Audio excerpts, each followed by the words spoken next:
there are some people who, and these are not very many people, who start off their labour in a low risk unit and need to be moved to delivery suite because there are complications in their labour.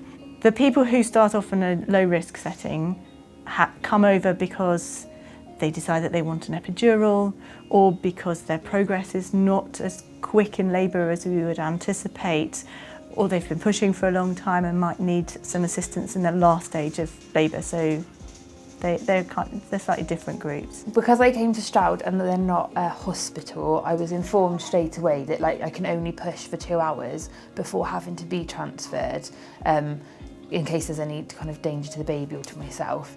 And the baby moved slightly off of centre and my contractions went away when I was out of the pool.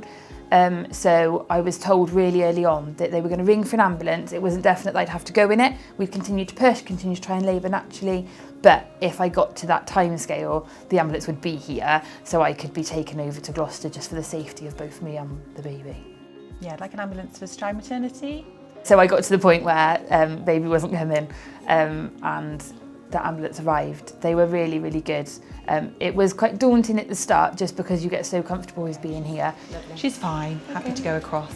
So I had my daughter in the pool, but as I was in the pool then they were concerned about the amount of blood they could see, and then when I came out they gave me a couple of injections to try and bring the placenta away, and it didn't happen. So they then said, look, you're going to have to go over to Gloucester so we can get you into surgery.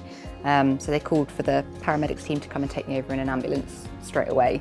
And I think, to be honest, it probably was all much faster than it seemed at the time. I think I felt like I had, you know, a nice long time cuddling my daughter before I had to go away, but I think it was actually really quick in reality. They put me on a trolley from the maternity room, put me in the back of an ambulance. The midwife was with me, so that was quite reassuring because she'd been with me for obviously hours, so that was quite nice.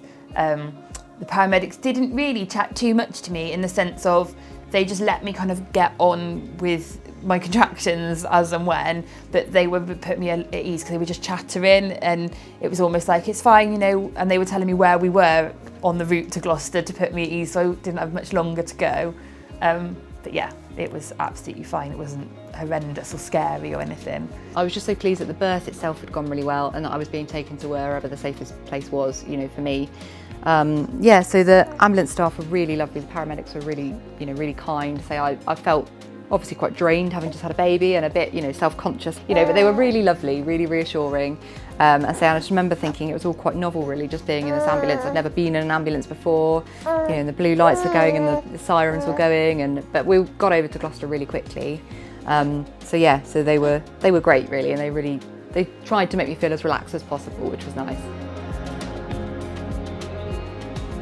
It was a really nice handover. Everyone was quite calming and explained everything to me. I didn't at any point feel that I didn't know what was going on. And then the midwife from here came with me to Gloucester, and then she left and kind of handed over to the new midwife in Gloucester. And she ended up being delivered in theatre by forceps, so it was good that I was over there.